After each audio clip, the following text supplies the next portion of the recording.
Right now, the National Weather Desk tracking Rafael, where the hurricane could be heading next. Notice the track of the system continues to move its way west. Celebrating fall, where you still have time to catch peak colors. And in the Midwest, you can catch great colors from central Illinois, Indiana, and parts of Ohio and south. White crab season in parts of California has been shortened again this year. The new norm is for it to be delayed. The impact drought can have on your water pipes. Putting a ton of pressure on underground pipes, causing them to break eventually. And your opportunity to catch a meteor shower. You can actually catch the show all the way through November 9th, and that's thanks to the moon phase. From our nation's capital, this is the National Weather Desk.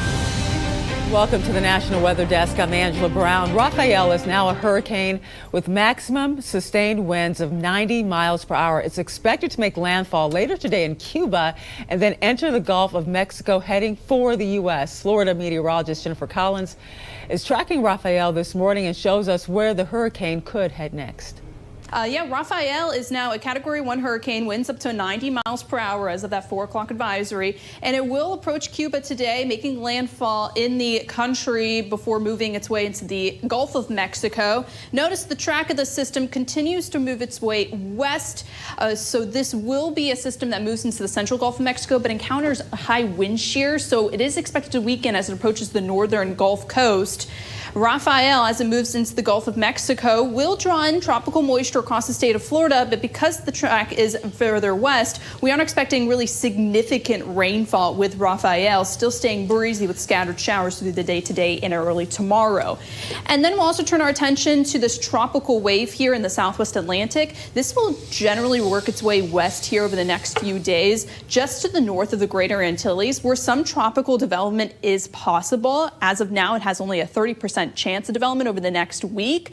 But as it moves its way towards the Bahamas, it will bring in deep tropical moisture heading into late this weekend and early next week. You could see on our moisture forecast here, the deep red indicates that increased moisture levels in the upper levels of the atmosphere. Flooding in Missouri on Tuesday killed at least 5 people, including 2 poll workers. The couple was on their way to work when their car was swept off a road. Another person was found dead in their SUV after reportedly driving into the water during the height of the flood. The state got around 6 to 10 inches of rain. It started falling on Sunday and did not let up until yesterday. That led to flash flooding in many places. In Louisiana, at least 3 people are injured after a tornado touched down in the city of Basel on Tuesday, about 3 hours west of New Orleans. According to the National Weather Service, the twister had peak winds of 95 miles per hour and left a path 1 mile long. The tornado caused major damage to a business in the area, as well as taking down several trees and also several power lines. The National Weather Service said another tornado touched down south of Basel without causing any significant damage. It's still not too late to enjoy fall colors. It just depends on where you live or visit. Meteorologist Emily Gracie shows us where the reds, greens, and yellows are peaking right now. A quick look at the latest map from explorefall.com shows a lot of black. Those areas are now past peak color. But don't despair, you still have opportunities to enjoy the colors of the season. Let's start on the East Coast. Hidden in those dark colors are pockets of peak, including Cape Cod, the New York City metro area, and western New York. The Mid-Atlantic from southern Pennsylvania and south is also at peak. And in the Midwest, you can catch great colors from central Illinois, Indiana, and parts of Ohio and south. Continuing across the country, Kansas is peaking, as are northern Oklahoma and Arkansas, while the Oregon coast and northern California are still showing their colors out west. Within the next 2 weeks, most of the southern states will have peak colors, so get out there and enjoy the season before it's too late. For the National Weather Desk, I'm meteorologist Emily Gracie. If you like sky shows, this is the week for you. A meteor shower is peaking this week and could be visible into next week. Maine meteorologist Emily Santom has more. Getting to the time of the year where we can start talking about meteor showers. And the torrids meteor showers are going on right now. The southern torrids were first, actually peaked last night, so November 9th into 5th. You can actually catch the show all the way through November 9th, and that's thanks to the moon phase. On November 1st, we saw a new moon phase, meaning the sky was mostly completely dark. And on the 9th, the moon becomes a quarter moon, meaning half full. While the moon is slightly darker than normal, we'll likely see the meteor shower. During the southern torrids, we typically see around 5 to 10 meteors per hour. And make sure you look eastwards and stay away from city lights. A couple more viewing points. We talked about the timing. Also find a dark viewing spot. That's why it says away from city lights and pollution. Also, once you get out there, let your eyes adjust for around 30 minutes or so. And like I said before, dress appropriately. It is going to be a little bit warmer than normal in Maine tonight, but this goes for everywhere else in the U.S. Happy viewing. Things are tough for fishermen who catch crabs in a part of California. Their season has been shortened again this year, but it's all in the name of conservation. Olivia Gonzalez-Britt has more.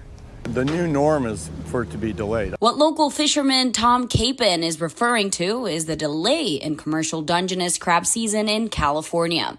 And although the delay this time around didn't come as a surprise to Capon, he tells me it's still a serious setback. The price of fuel has doubled, tripled, and the price of bait has doubled.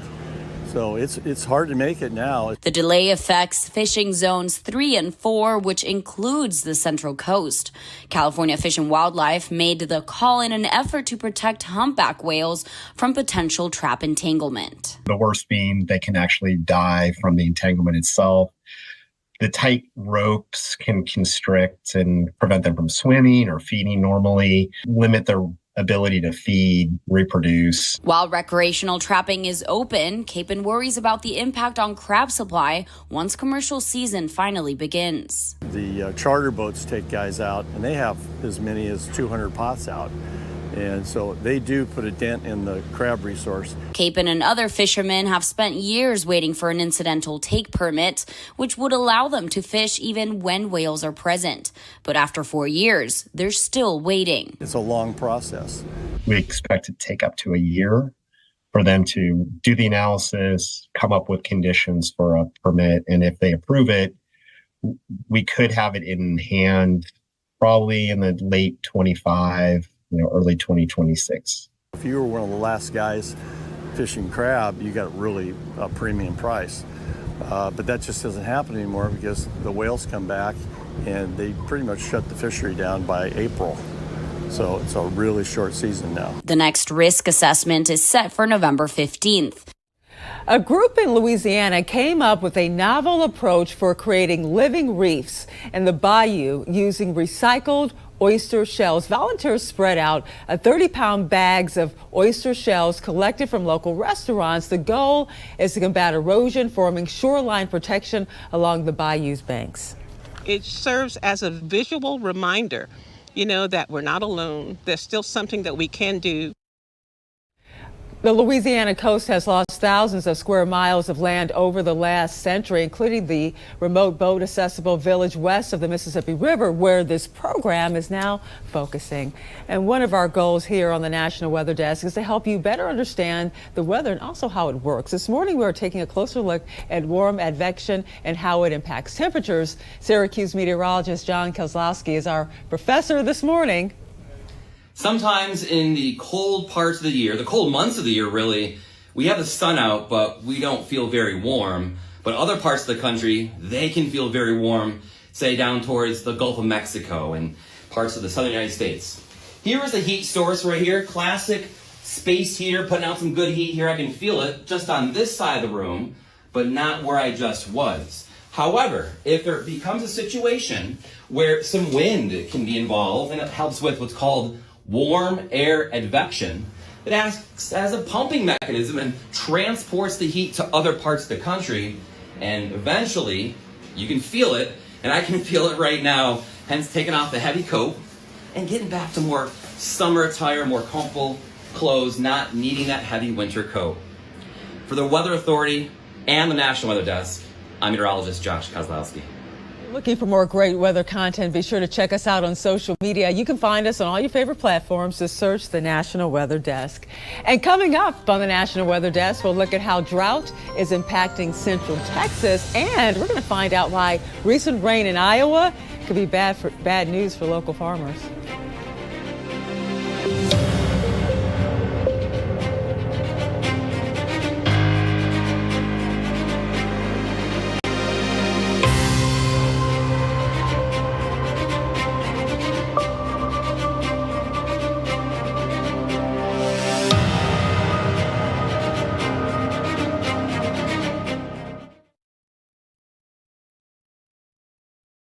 I'm meteorologist Charlie Lopresti with a look at the Northeast. We have a pretty warm day on tap in the Northeast today. The next time we see temps like this will probably be spring 2025. Temps going to surge into the 70s today with a stiff west-southwest wind.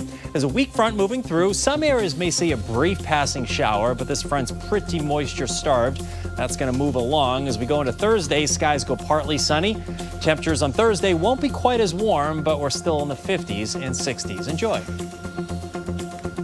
I'm Chief Meteorologist Gerard Bailey. Here's a look at the Mid-Atlantic region. Your Wednesday shaping up to be warm, and a few showers will be possible after a very long dry stretch. We're going to be looking at, again, some rainfall possible along this front, but better chances likely coming towards Thursday as it sinks to the south Thursday afternoon. Warm ahead of that front where we'll hit close to 80 degrees, especially in and around the Chesapeake Bay area, but in the mountains we'll be cooler in the 70s. Cooler air coming in behind that cold front, dropping our temperatures for Thursday.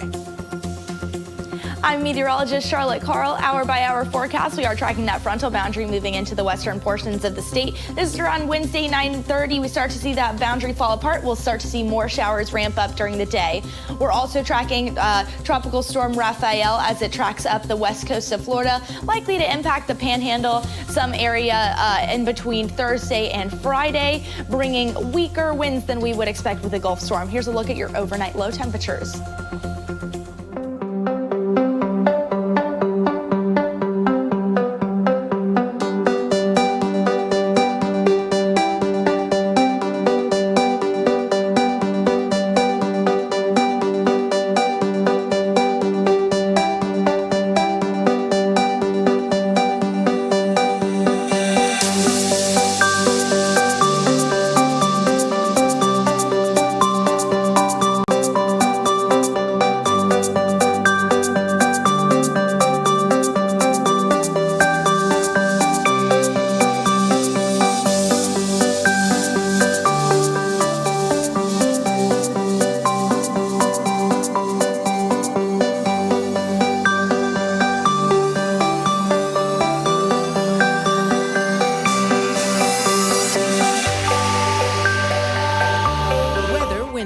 Presented by the National Weather Desk. A stormy night in San Antonio earlier this week. You can see the low-level clouds and lightning in this time lapse. A viewer in eastern North Carolina got these great shots of the waxing crescent moon, and sunrises have been putting on shows from here in Yakima, Washington, to a fiery orange sky near Reno, Nevada, as well as dawn over a lake near Providence, Rhode Island. For more content like this, follow the National Weather Desk on Instagram. Have been obvious concerns, but there are some hidden ones as well. Meteorologist Garrett Hyde explains what they are and what they can mean for water pipes. And one of the hidden burdens from droughts, of course, is the impact on our water infrastructure. And one of the more obvious impacts would be reduced water flows, which brings its own host of issues. But when the soil starts to dry out, it starts to shrink and compact, which of course creates those distinctive cracks in the soil during those drier spells. But of course, that leads to the ground below us to start shifting around, putting a ton of pressure on underground pipes, causing them to break eventually. And this is kind of the same mechanism that causes potholes to form as well. And as those dry soils conditions persist into the winter, frost is able to go deeper into the ground, putting our water pipes at home at a higher risk. The drier the ground, the bigger the pore spaces are, which that pore space allows the frost, the cold, to go deeper down into the ground. It not only depends on the soil moisture, but also on the soil type. So a clay generally holds more water. It usually freezes less easily than what a sandy material will. You want to protect your water lines before it does start to get a little too cold. Doing a few simple things such as turning off or disconnecting outdoor water faucets and hoses, insulating your indoor pipes, or opening your cabinet doors when it does start to freeze outside. That way the pipes tend to get some more of that indoor warmer air on them. In central Texas, there has been little to no rain in the last 2 months. The flash drought that developed is so significant, even places that are typically drought resistant are really starting to feel the crunch. Meteorologist Chicago Windler has more. I'm standing in the centerpiece of Palmetto State Park, which is known for its tropical, lush, swamp-like appearance. But as you can see behind me, this swamp has dried up. First-time park visitor Haley Thornley came to see the park's namesake palmettos. It's strange because right now all the grass is dead, so everything's brown, but you do have these beautiful palms everywhere. This is the only place in central Texas you can find thousands of dwarf palmetto palms. They thrive in the fertile soils here in the floodplain of the San Marcos River. The water would actually, this would probably be about three feet deep or so. But Assistant Park Superintendent Jason True says it's been 2 or 3 months since the last good rain. Like a light switch was turned, it just went dry. And while the palmettos themselves are drought resistant, everything around them is suffering. This park has a heavy green frog population, green tree frog population, and if there's no water in here, they have nowhere to lay their eggs. We spotted one of the tiny green frogs, a green anole, and a deer resting where the swamp would normally be. I've seen everything from wood ducks that nest in this area to snapping turtles. We took a ride from the dense jungle-like swampland to the wooded areas, now parched and dry fuel for wildfires. We start seeing kind of a domino effect where other trees that are not getting enough water succumbing to the drought. Mostly hackberries and cedar elms that are dying. Park Superintendent Nathan Reynolds puts it bluntly. Water's so precious to us all. Back in the 1930s, the Civilian Conservation Corps built a water tower in the park to draw up groundwater to the surface. So the way they built this is to supply water to the swamp. So the hope was that the swamps here would never run dry. Of course, man plans and nature has a different course, right? The water tower keeps this swamp going, but others are not as lucky. We can't bring in water if there's a drought. We can't prevent global climate change from devastating our state parks. We just have to hope for rain. The state was able to preserve this 300 acres. That's why we have the palmettos here. At Palmetto State Park in Autun, Texas, I'm Chicago Windler for the National Weather Desk. Roughly 3 inches of rain fell in the Texas Panhandle over the weekend. It's been something growers in the region have been hoping for. Drew Powell has more. The rain we received over the weekend is a money-making rain. When ag producers and farmers on the high plains say it's a money-making rain, that's because the moisture we received is beneficial all the way around. The moisture will be very beneficial for the wheat as far as just growing more forage that we'll be able to turn the cattle out on to graze till the spring. Definitely we turned everything off, what we did have running. Probably shouldn't have to start an irrigation system up until it comes out of dormancy if we don't get any more winter moisture. And to ensure a good profit for both irrigated and dry land winter wheat, ag producers and farmers say what they need now is a good snow sometime in December or January. If it's not real cold, but if it's a heavy moisture snow, you can get close to ½ inch of moisture out of it, but also you get nitrogen that is in the snow that you'll hopefully be able not to put out as much in the spring. Obviously, we hadn't had very much snow in the last several years, but the snow brings nitrogen with it, and that'll also help push the winter wheat, create more forage for grazing, and we'll have to use less fertilizer in the spring to make grain with that crop. Not having to pump water for at least 2 to 3 months allows ag producers and farmers the opportunity to give their center pivots a rest. But more importantly, it cuts down on demand for groundwater from the Ogallala Aquifer. Well, almost after 2 months of no rain, Iowa is getting a change of pace with much needed rain. And we're talking a lot of it here. But this much, this fast can bring its own set of problems. Cedar Rapids meteorologist Grayson Friend is checking on area farmlands. Farmers need water for healthy soil, helping crops grow in the spring and summertime. but heavy rainfall can be a problem for crops and fields if temperatures drop too low ahead of the winter season. Fortunately, the rain that we've seen over the past few days is bringing a big benefit, helping prepare the fields as we look forward to the next growing season. It's a good thing, timing-wise, that we are getting rain and that our soils are warm enough to allow that infiltration to happen. And also, our precipitation that we've gotten in the last week has been fairly gentle. Frequent and low-intensity rainfall events are best for soil, allowing recovery time in between rainfall events. And while replenishing soil moisture, excessive water can lead to erosion and root diseases affecting crop health. Some of the responses that folks do use is conservation or no tillage, where you can leave residue on the surface. And in the spring, that helps retain some moisture and keep soil from washing away. Experts also suggest farmers consider cover crops to enhance soil health and prevent erosion during the winter months. And time now for a short break, but first we soar over the Horseshoe Curve Railroad Museum in Altoona, Pennsylvania.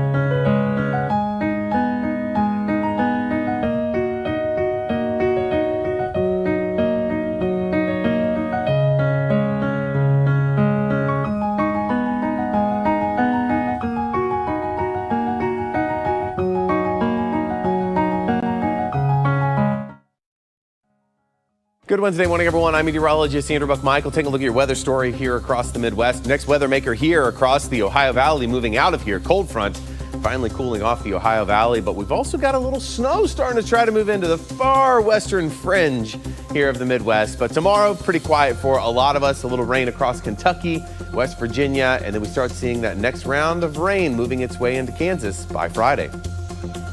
Good morning, I'm meteorologist Alex Garcia. Here's a look at your regional weather. 45 at El Paso, 40 in Amarillo. We're looking 46 Oklahoma City, so it's a little bit of a chilly start. Cooler down toward the south, but still a little humid as you get down in the southern portion of Texas. Warm front comes up, opportunities for rain. Cooler, drier air moves in. That changes up the temperatures for later in the day.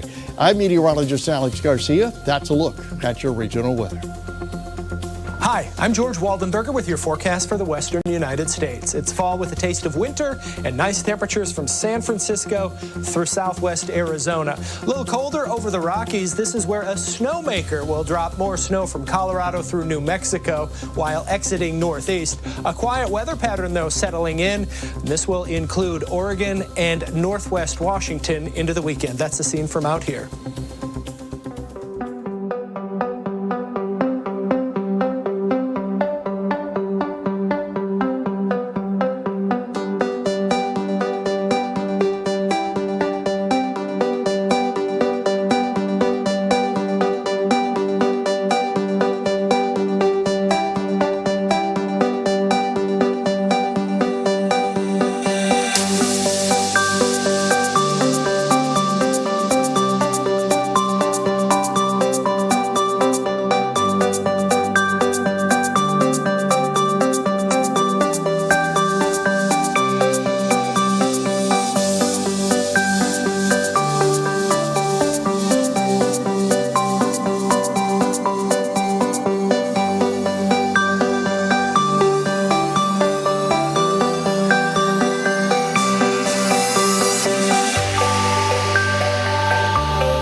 The National Weather Desk. And as we get closer and closer to the start of winter, you might be wondering just how bad the winter is going to be this year. According to some old weather folklore, all you need is a persimmon to find out the answer. Meteorologist Amanda Varian recently posted about it all on TikTok. With the weather getting colder, some people have winter on their minds, and the persimmon seed can help forecast, or some might say. What you're going to want to do is find a locally grown persimmon, make sure it is ripened and soft, cut it, get the seed out, and then cut the seed lengthwise and see what's inside. Specifically, what we're looking for inside is the shape at the center of the seed. Does it look like a knife, a fork, or a spoon? If it looks like a knife, it means it's going to be a harsh winter, going to be cutting through the cold winds. Be ready for it to be icy cold. A fork means a mild winter. You don't have to worry about much, not a lot of snow, not too cold. A spoon means lots of snow, resembles a shovel, means you're going to be shoveling a lot of snow. What do you think? Do you believe this old wives' tale?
Thank you so much for joining us. I'm Angela Brown. Make it a great Wednesday, and we're going to see you right back here. I'll see you right back here tomorrow.